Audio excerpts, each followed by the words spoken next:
Shalom Bapak Ibu, Saudara-saudari yang terkasih di dalam Tuhan. Kita akan kembali melanjutkan renungan firman Tuhan dalam topik di tengah penderitaan Tuhan tetap setia.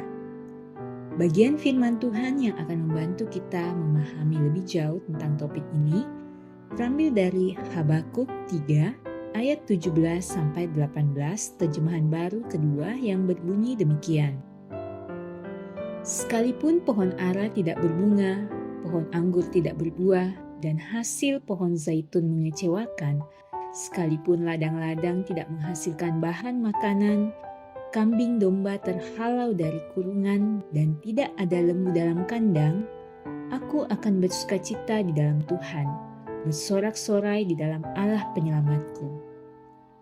Dalam renungan kemarin kita mendapatkan kebenaran tentang Allah yang setia, yaitu Ia menunjukkannya dengan setia memegang janjinya, dan kesetiaannya itu ditunjukkannya kepada setiap orang yang mengandalkannya dalam kehidupan sehari-hari. Dalam renungan hari ini, kita akan merenungkan lebih jauh tentang kesetiaan Allah yang ditunjukkan dalam kehidupan salah seorang nabi yang bernama Habakuk. Pada waktu itu, Habakuk dan bangsa Israel sedang mengalami kondisi ekonomi yang buruk, hasil panen yang tidak baik, dan ternak musnah. Namun, Habakuk tidak membiarkan situasi ini mempengaruhi imannya kepada Tuhan. Dalam kedua ayat ini, Habakuk menunjukkan bahwa sukacitanya tidak bergantung pada keadaan ekonomi atau hasil panen. Sebaliknya, sukacitanya bergantung pada Tuhan sebagai penyelamatnya. Dalam bagian ini kita mendapati bahwa Nabi Habakuk berdoa untuk situasi sulit yang dialami oleh bangsa Israel pada waktu itu, musim kemarau dan paceklik yang parah, di mana tanaman-tanaman yang biasanya berproduksi kali ini tidak berproduksi lagi. Bahkan pohon zaitun yang merupakan sumber minyak dan makanan penting juga tidak menghasilkan panen yang diharapkan, malahan justru menambah penderitaan.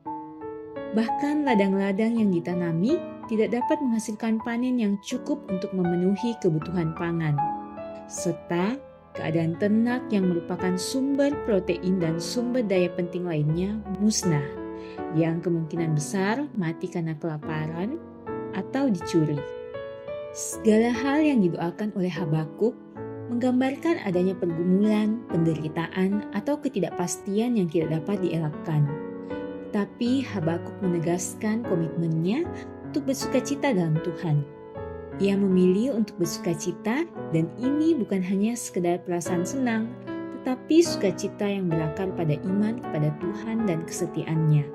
Sukacita yang didasarkan pada keyakinan bahwa Tuhan adalah juru selamat dan Allah yang bertindak dalam hidupnya. Habakuk mengakui bahwa keselamatan dan pemulihan atas bangsa Israel akan datang dari Allah yang tidak pernah mengingkari janjinya. Dan inilah yang menjadi sumber sukacitanya, walaupun mungkin keadaan sedang tidak baik-baik saja. Layaknya situasi yang dialami oleh Habakuk, kita pun pasti akan mengalami situasi yang tidak menyenangkan. Bahkan kita dapat menyebutnya sebagai penderitaan. Tetapi yang paling penting adalah bagaimana kita merespon terhadap situasi tersebut. Habakuk memilih untuk tetap bersukacita karena iman dan pengharapannya kepada Tuhan. Hal ini perlu untuk kita pahami bersama agar kita pun dapat memilih untuk merespons dengan cara yang sama. Namun, apa yang perlu kita pahami sebelum kita memilih untuk bersukacita? Yang pertama adalah kita harus mengingat bahwa Allah adalah pribadi yang setia, dan Dia akan selalu ada dan terus bekerja sesuai dengan rancangannya dalam kehidupan kita. Berikutnya, dengan memilih untuk bersukacita, dapat mengubah perspektif kita tentang masalah. Masalah bukan lagi menjadi sesuatu yang memberatkan, tapi kita dapat melihat masalah sebagai kesempatan untuk mengenal dan mempercayai Allah serta mengalami kesetiaannya. Masalah juga dapat menjadi kesempatan untuk menunjukkan iman kita, sehingga kita dapat mengalami kebahagiaan yang tidak bergantung pada keadaan sekitar kita. Oleh sebab itu, mari kita memilih untuk bersukacita di tengah penderitaan yang Tuhan izinkan untuk kita alami, seperti yang dituliskan oleh Paulus dalam Filipi 4 ayat 4.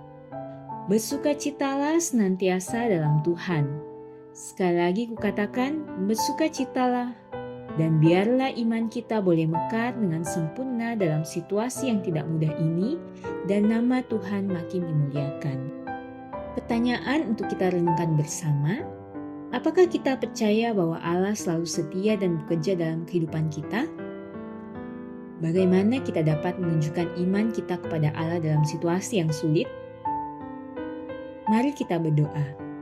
Allah Bapa yang Maha Kuasa, kami percaya bahwa Engkau selalu setia dan bekerja dalam kehidupan kami. Oleh sebab itu, ajar kami untuk memilih bersukacita di tengah situasi yang tidak mudah ini. Ingatkan kami bahwa Engkau ada di samping kami, memegang tangan kami, dan Engkau juga yang akan membawa kami keluar dari situasi yang tidak mudah ini. Inilah iman dan pengharapan kami, dan kami akan tetap bersukacita di dalam Engkau Tuhan, karena kami percaya bahwa hanya Engkaulah penyelamat kami. Di dalam nama Tuhan Yesus kami berdoa. Amin. Demikianlah renungan kita bersama pada hari ini. Kiranya kita boleh terus bertumbuh setiap hari dalam